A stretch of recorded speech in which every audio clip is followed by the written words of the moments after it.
অন্যান্য দেশে বা উন্নত দেশে অর্থনীতিতে জিডিপিতে বীমা খাতের অবদান যেখানে 8 থেকে 10%, বাংলাদেশে সেইখানে মাত্র 0.4%। বাংলাদেশে বীমা শিল্প খুবই কঠিন একটি অবস্থা পার করছে। এটা আবারও অব্যবস্থাপনা, দুর্নীতি, ব্যাড গভর্নেন্স এবং সরকারের পৃষ্ঠপোষকতায় অনেকগুলো ইন্স্যুরেন্স কোম্পানি জন্ম হয়েছে। মাননীয় স্পিকার, বাংলাদেশের অর্থনীতির অন্যতম একটি স্তম্ভ বা পিলার হচ্ছে বীমা খাত। যে কোনো দেশে মূলত 4টি খাতকে অর্থনীতির প্রধান স্তম্ভ হিসেবে ধরা হয়। তার প্রথমটা হচ্ছে পুঁজিবাজার, যেটা নিয়ে কিছুক্ষণ আগে আমরা আলোচনা করলাম। দ্বিতীয়টা হচ্ছে ব্যাংকিং সেক্টর, তৃতীয়টা বন্ড মার্কেট এবং চতুর্থটা ইন্স্যুরেন্স বা বীমা। বাংলাদেশের বীমা খাত নিয়ে যদি নির্মোহভাবে আমরা আলোচনা করি তাহলে বীমা খাতের অবস্থা বলতে হয় খুব বেশি ভালো নয়।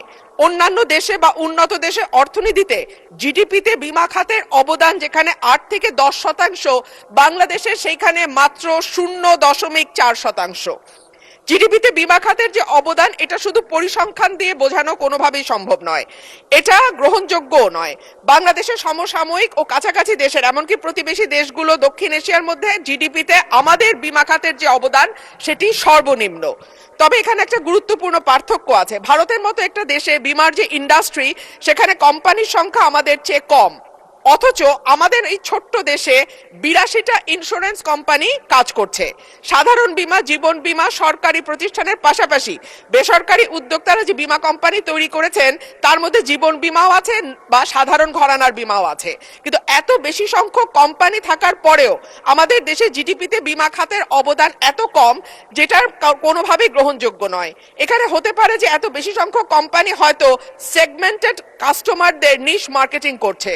যদি আমরা বলি হয়তো তারা সুনির্দিষ্টভাবে বাছাই করা কিছু কাস্টমার বা বিজনেসের উপরে নির্ভর করে তাদের ব্যবসা পরিচালনা করছে। এদেশের আপামর সাধারণ মানুষকে বীমা শিল্পের আওতায় নিয়ে আসতে হলে প্রয়োজন একটি সেবা যা ঝুঁকি ভালো ব্যবস্থাপনা করে। ফলে এই ঝুঁকি ব্যবস্থাপনার জন্য সর্বোত্তম বা সর্বোচ্চ ব্যবস্থাপনাকারী প্রতিষ্ঠান হচ্ছে এই বীমা কোম্পানিগুলো। কিন্তু অনেক সময় দক্ষতার অভাব এবং সৎ মানুষের হাত।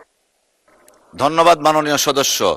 মাননীয় অর্থমন্ত্রী জনাব আমির খুসরু মাহমুদ চৌধুরীকে তার বক্তব্য রাখার জন্য আহ্বান জানাচ্ছি। ধন্যবাদ মাননীয় স্পিকার। আমার মনে হয় আমরা সংসদে যখন বিল আসে, বিলের সাথে সংসদের কার্যপ্রণালীবিধির কিছু নিয়ম কানুন আছে। তো আমরা যদি সবাই সেটা মেনে চলি তাহলে বোধহয় এই ইন্টারাপশনগুলো হবে না ভবিষ্যতে। মাননীয় স্পিকার, মাননীয় সংসদ সদস্য রুমিন ফারহানা, আবারও আমি সম্পূর্ণভাবে একমত। বাংলাদেশে বীমা শিল্প খুবই কঠিন একটি অবস্থা পার করছে। এটা আবারও অব্যবস্থাপনা, দুর্নীতি, ব্যাড গভর্নেন্স এবং সরকারের পৃষ্ঠপোষকতায় অনেকগুলো ইন্স্যুরেন্স কোম্পানি জন্ম হয়েছে যারা আইন কানুনের কোনো তোয়াক্কা করে না।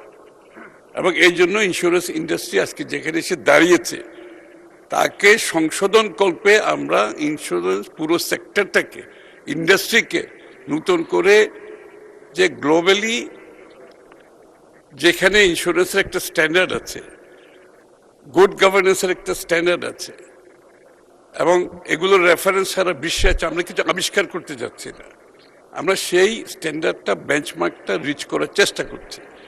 এই জন্য এই পরিবর্তনগুলো আনার জন্য আমাদের বীমা নিয়ন্ত্রণ সংস্থা এটাকে পরিবর্তন আনতে হবে, এখানে যোগ্য ব্যক্তিকে আনতে হবে।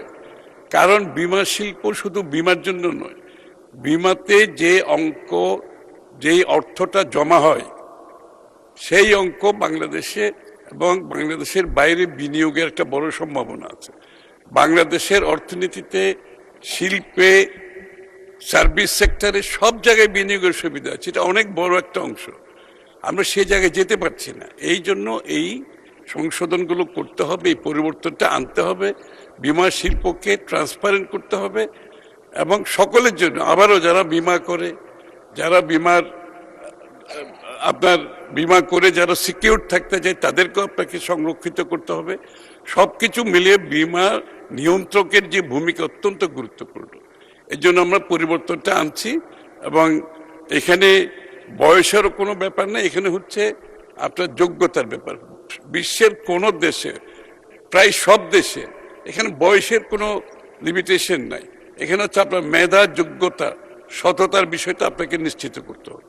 সেটা নিশ্চিত করতে পারলে সেইভাবে অ্যাপয়েন্টমেন্ট আমরা যদি দিতে পারি তাহলে কাজ ভালোভাবে করতে পারবে এবং সকলের সহযোগিতার প্রয়োজন।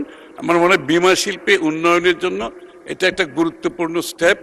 আগামীতে একটা নিয়ন্ত্রণ সংস্থা যদি একটি পুরো সেক্টরকে নিয়ন্ত্রিত করার আইন কানুনের মাধ্যমে নিয়ন্ত্রণের ব্যবস্থা না থাকে, তাহলে যেটা আমরা আজকে বাংলাদেশে দেখতে পাচ্ছি, অব্যবস্থাপনার কারণে, অদক্ষতার কারণে, দুর্নীতির কারণে, সেটা বন্ধ করা সম্ভব হবে না। আপনাকে ধন্যবাদ মাননীয় স্পিকার।